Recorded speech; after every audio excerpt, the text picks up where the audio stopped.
Cerita ini menceritakan tentang seorang permaisuri yang disebut bernama Woi Warabulayan. Dahulu ia hidup dengan damai bersama suaminya, Ratu Nebangka, dan putranya Ratu Adio, serta 6 putra lainnya, jauh di tepian sungai Mekong. Di tempat ia tinggal ada pula seekor naga yang disebut Katoan, hidup dan berkuasa di sana. Suatu hari mengandunglah Woi akan anaknya yang kedelapan.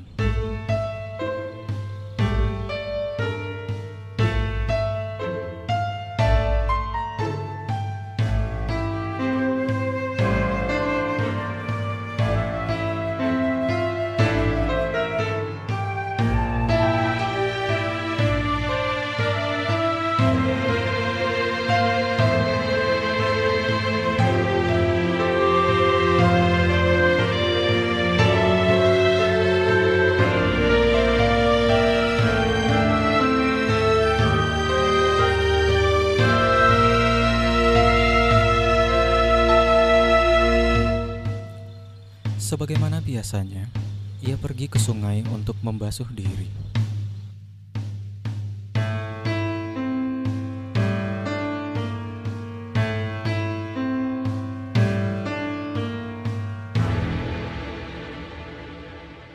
Setelah membasuh diri, ia pun kembali. Namun jalan yang ia gunakan kali ini berbeda. Ia kembali melalui jalan yang melewati sawah milik Katoan.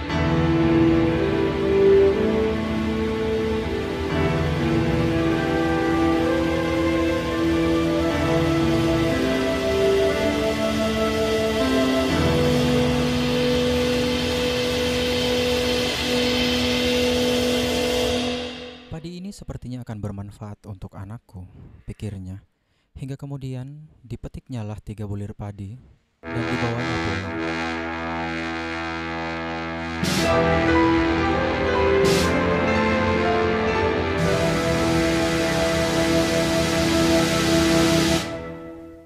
Tak lama setelah itu, Katuan pun diberitahu oleh seekor hewan yang kebetulan melihatnya memetik padi itu. Mendengar kabar itu, marahlah Katuan dan segera ia pergi menemui Nebangka untuk mempertanyakan perbuatan istrinya.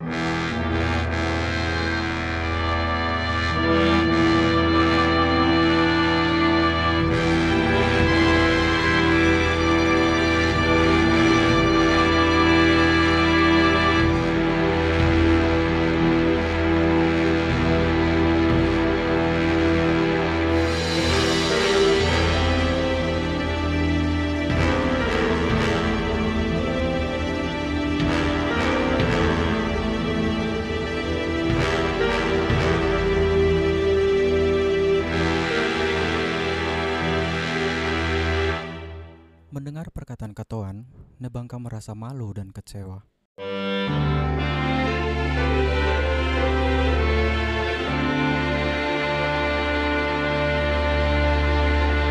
Namun demikian, akhirnya Nebangka membuat kesepakatan untuk membayar rasa malunya.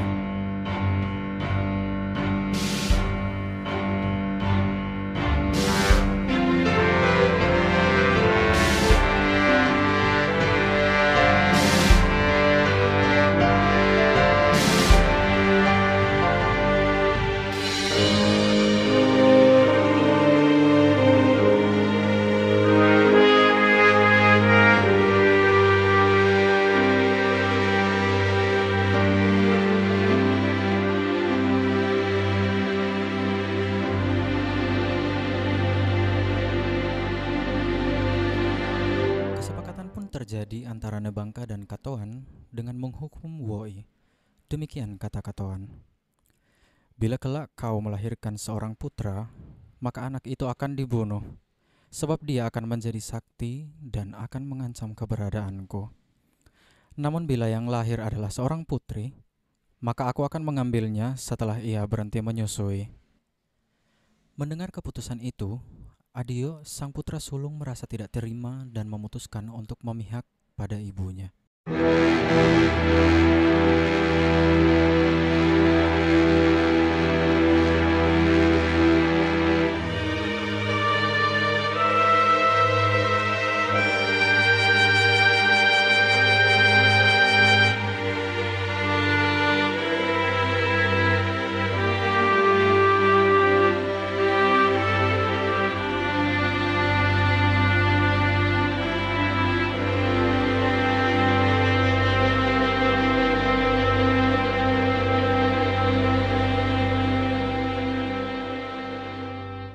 Lama setelah hukuman itu disampaikan, Woi pun melahirkan seorang anak.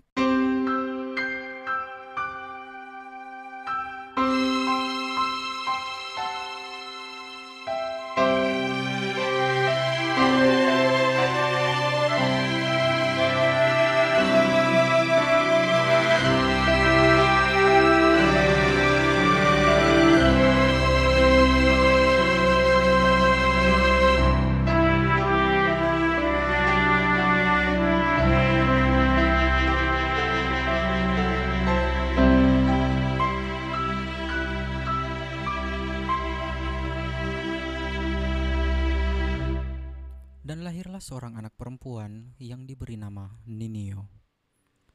Ketika kelahirannya, datanglah angin kencang menerpa wilayah mereka disertai suara teriakan.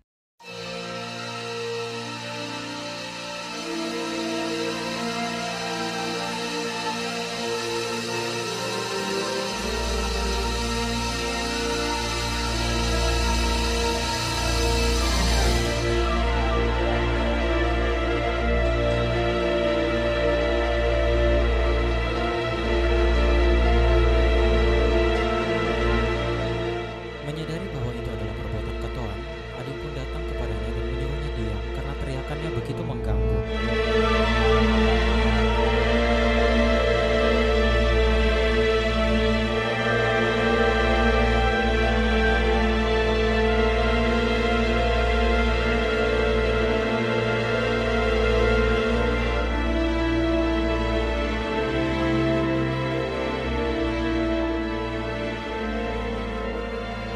Katoan pun perlahan melembutkan suaranya, dan angin pun menjadi teduh.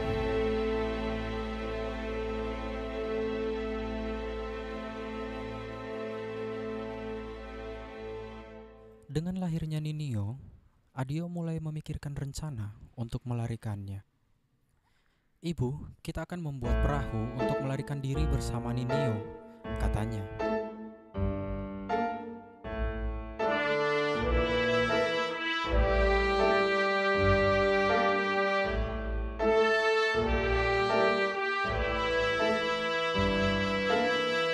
"Bagaimana caramu membuatnya?" tanya Woi.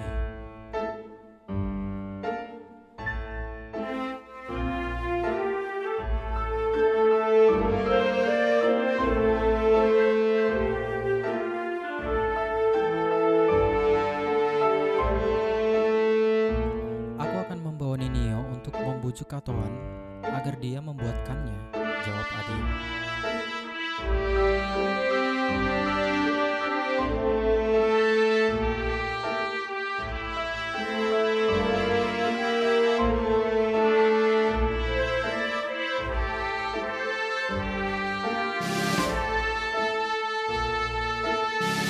Woi pun menyetujui rencana Adio dan mengizinkannya pergi.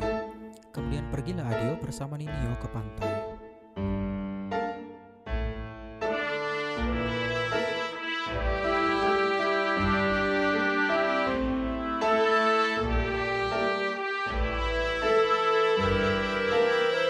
Setibanya di pantai, Ninio kaget dengan ombak yang begitu besar hingga membuatnya ketakutan.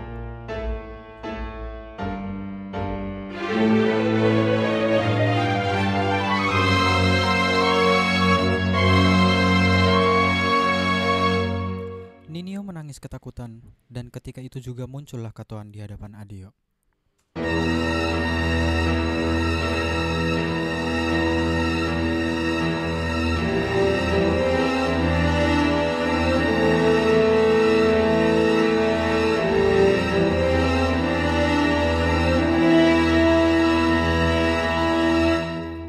Apa yang terjadi padanya?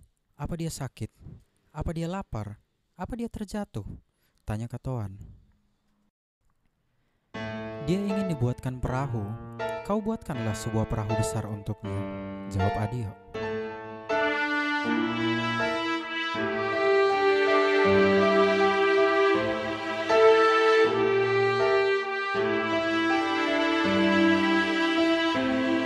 "Kalau begitu tunggulah, akan kubuatkan untuknya yang lebih besar dari keinginannya," katanya.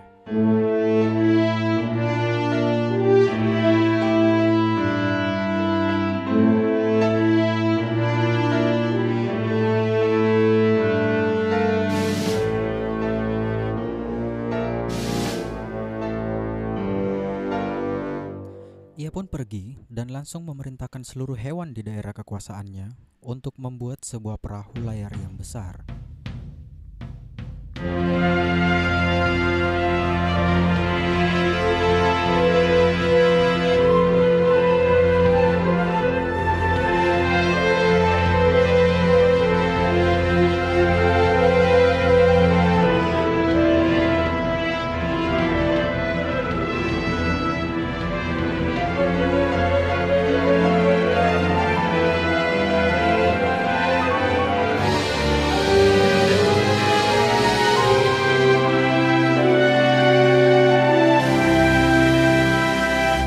Dan dalam satu malam, jadilah sebuah perahu layar yang besar.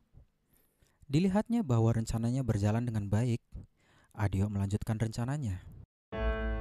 Ibu, setelah ini kita akan membuatnya sibuk agar kita bisa pergi dari sini, katanya.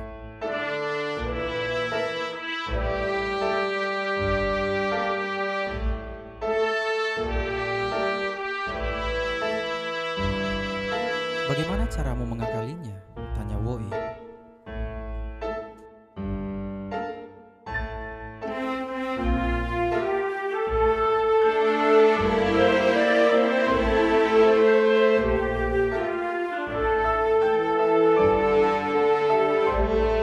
Aku akan membawa Ninio lagi untuk menyuruhnya melakukan sesuatu, kata Adio.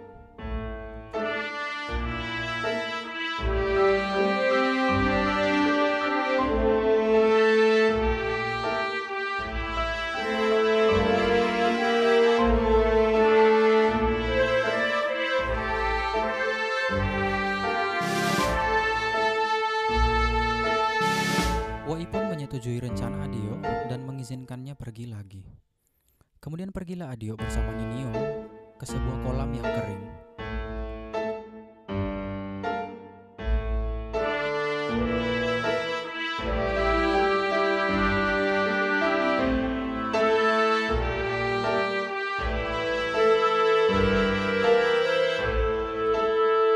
Setibanya di kolam itu, kagetlah Ninio karena menginjak seekor cacing. Dan lagi, ia menangis.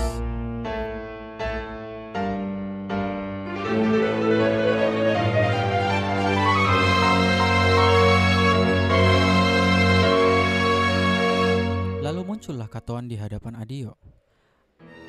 Apa yang terjadi padanya? Kenapa kau bawa dia ke kolam yang kotor ini? Tanya Katoan.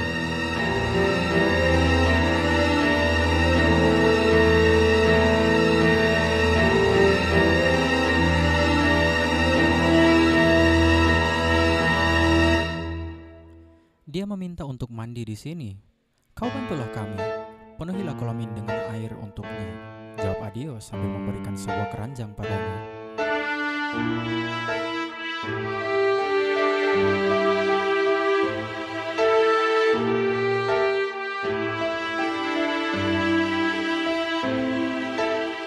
Karena kesal, serta-merta Katoan langsung pergi dengan membawa keranjang itu.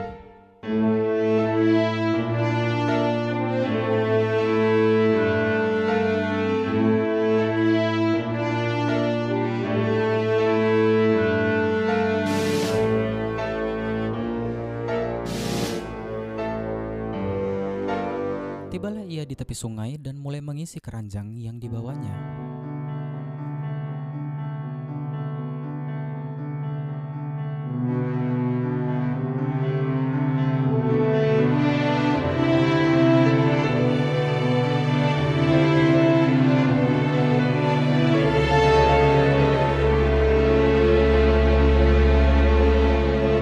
Berkali-kali ia mencoba menutup lubang keranjang itu, tapi tak membuahkan hasil. Dia pun tetap mencoba.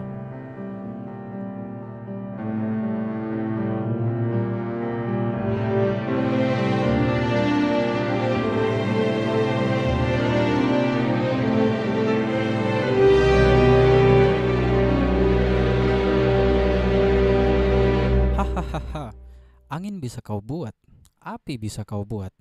Mengisi air ke dalam keranjang saja kau tak mampu. Seekor belut raksasa menyapanya.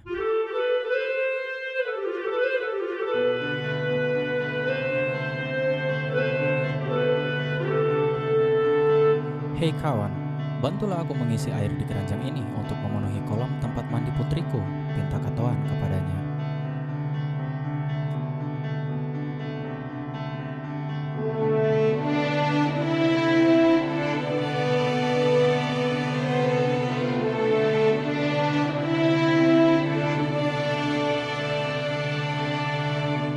Serahkan padaku keranjang itu, kata belut. Dan bergulinglah belut itu di dalam dan luar keranjang, hingga tertutuplah semua lubang di keranjang itu dengan lendirnya.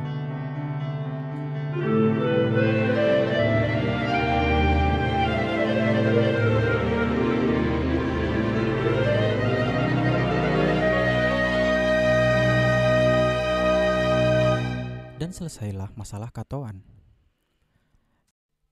Melihat kolam yang sudah terisi penuh, cemaslah Adio karena mereka tak punya cukup waktu untuk melarikan diri. Dan kembali, ia menyusun siasat lagi. Ibu, kali ini kita akan menyuruhnya mengikat nyamuk dengan tambang, usul Adio kepada ibunya.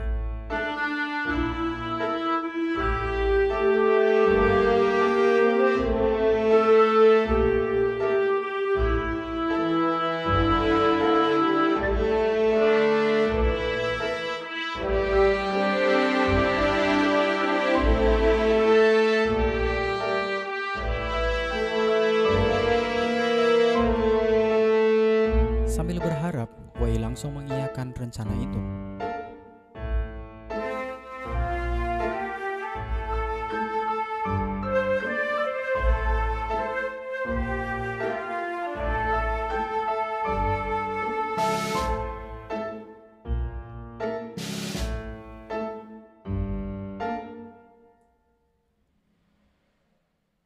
Adio kemudian membiarkan Ninio sendiri di rumah agar tidak mengganggu mereka bekerja.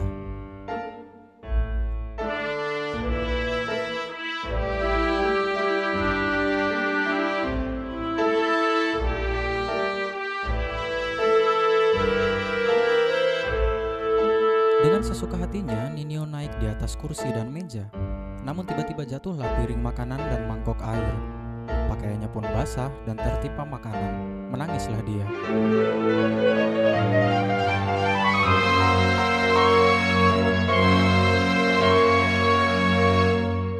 Dan dari kejauhan Katoan berteriak pada Adio, "Jika kau tak berniat menjaganya, bawalah dia padaku."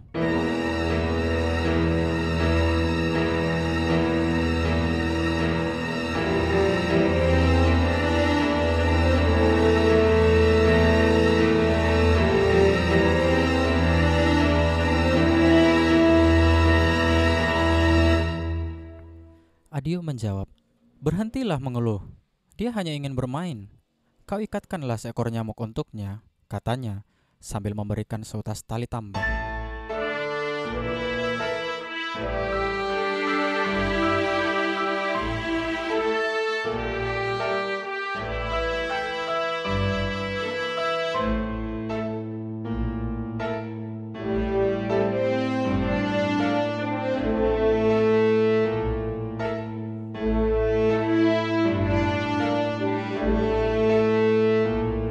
Dengan kesal, Katoan pun datang, mengambil tali itu dan langsung pergi.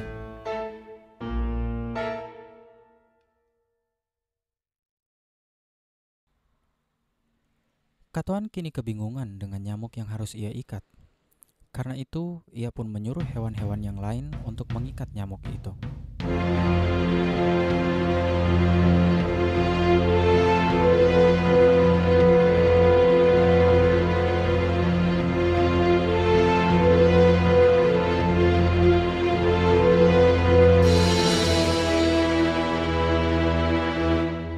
Sembari menunggu, ia tersadar bahwa perahu buatannya sudah berlayar sangat jauh di lautan. Marahlah dia, dan dengan cepat ia melompat ke laut dan mengejar perahu itu sambil memanggil Ninio.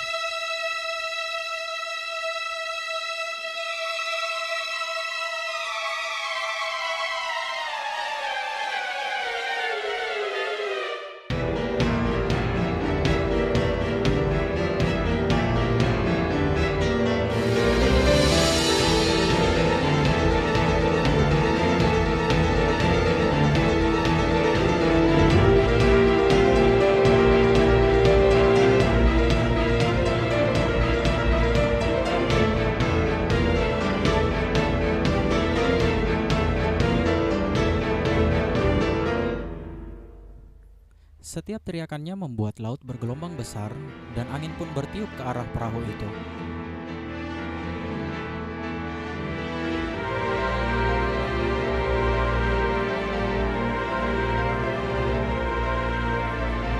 Dengan bantuan angin itu, semakin jauhlah perahu mereka.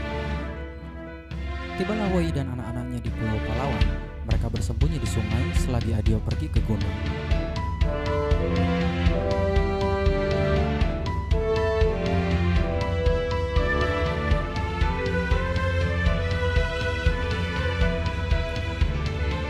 Melihat Katoan yang semakin dekat, Adio pun bersiap untuk menghadapinya.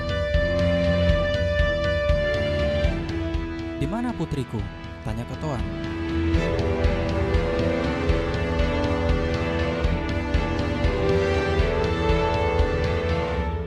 Adio menolak memberitahunya, dan mulailah Katoan menyerang Adio.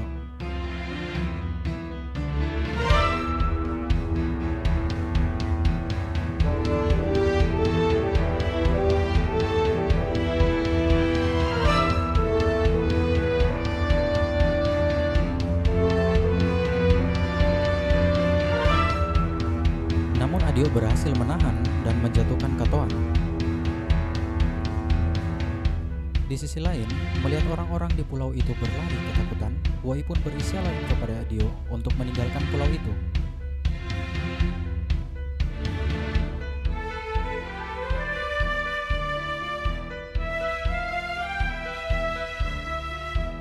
Adio pun menyusul mereka setelah menjatuhkan Katoan.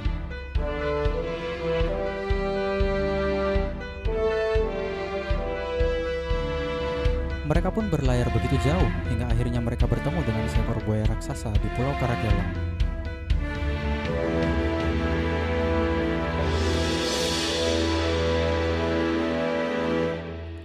"Berhenti, siapa kalian? Ada urusan apa kalian di kesini?" kata sang buaya. "Tolonglah kami, Tuan. Kami sedang mencari perlindungan dari kejaran seekor naga," jawab Woi.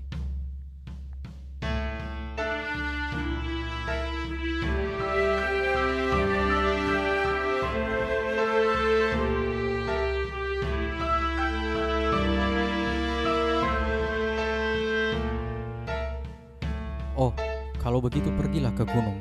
Aku akan menjaga kalian dari sini," kata buaya itu pada mereka.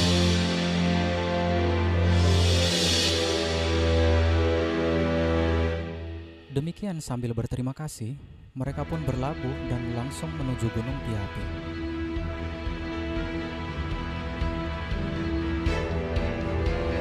Namun ketika itu pula, datanglah Katoan.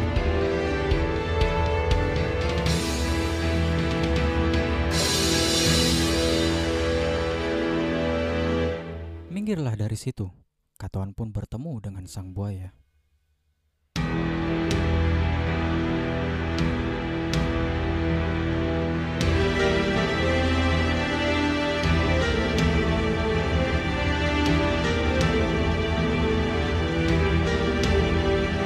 "Kau bukan penguasa di sini," jawab buaya itu padanya.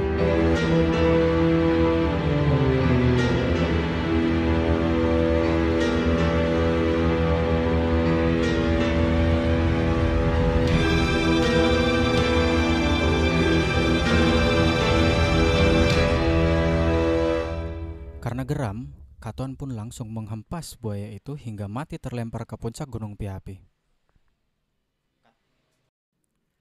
Di sisi lain, Woi dan anak-anaknya masih bergegas menaiki gunung.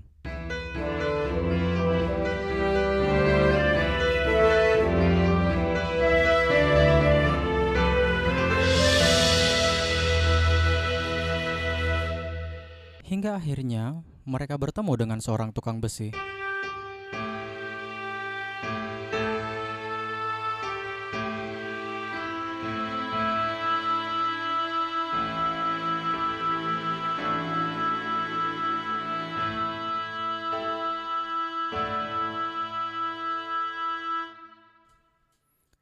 "Saya Manata, dan ini Mandaros, saudara saya," sambut Manata sambil membawa mereka ke rumah.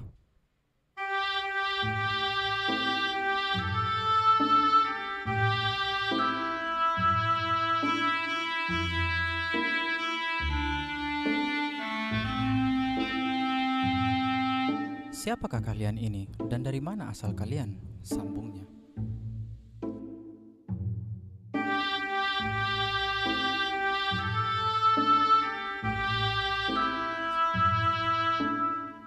"Kami dari negeri yang jauh di utara," jawab Woi sambil memperkenalkan diri dan anak-anaknya.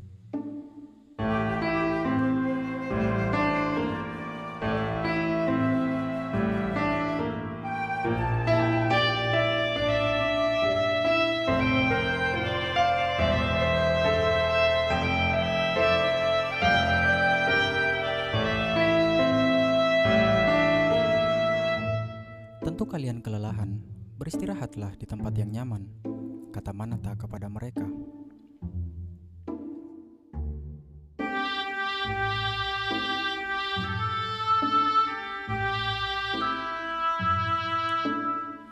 Wai pun kemudian membuatkan ayunan untuk menidurkan Ninio.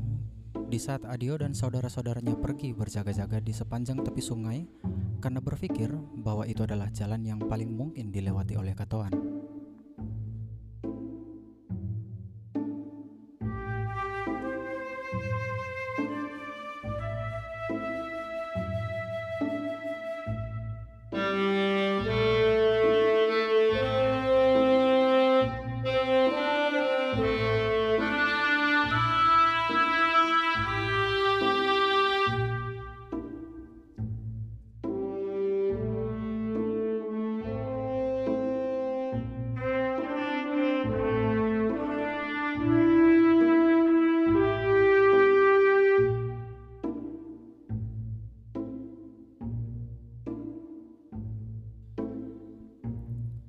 Namun ketika tertidur, tanpa sengaja Woi menarik ayunan yang ia pegang dan membangunkan Ninio sehingga ia menangis.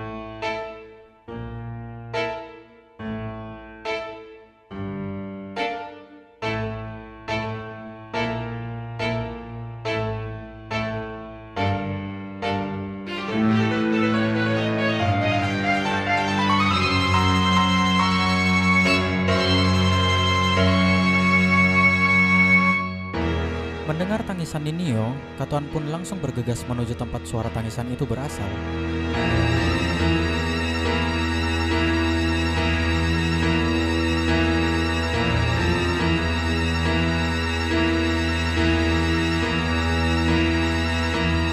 Dan bertemulah ia dengan Manata dan Mandaros. "Di mana putriku? Siapa orang-orang ini?" tanya Katoan.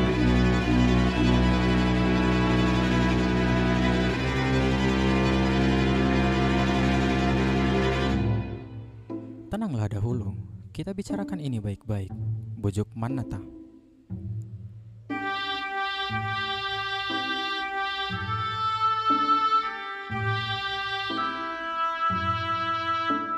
Setelah berbisik kepada Mandaros untuk membakar batu, Manata pun berbicara. "Beristirahatlah dahulu sambil menunggu saudaraku menghidangkan sirih dan pinang untukmu. Kita akan selesaikan masalah ini dengan tenang dan damai."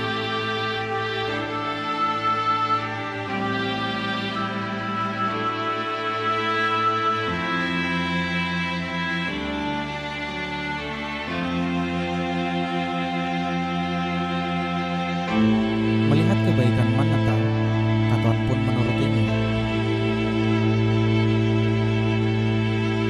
Batu bakaran Mandaros pun dibawakan kepadanya. "Bukalah mulutmu," katanya.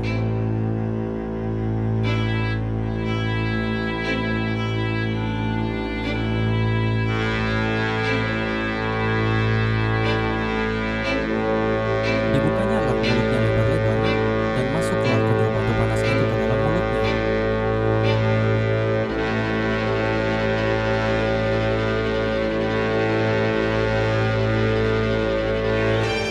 Seketika itu berteriaklah Katoan. Ia mengerang kesakitan hingga akhirnya terguling dari atas gunung hingga ke pantai.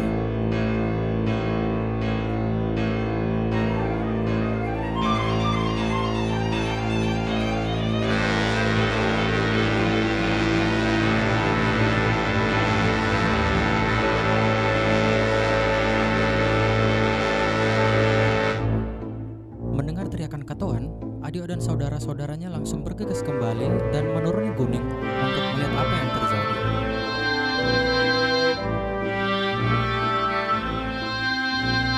Melihat Katoan yang merintih kesakitan, Adio pun langsung menebas Katoan dengan pedangnya.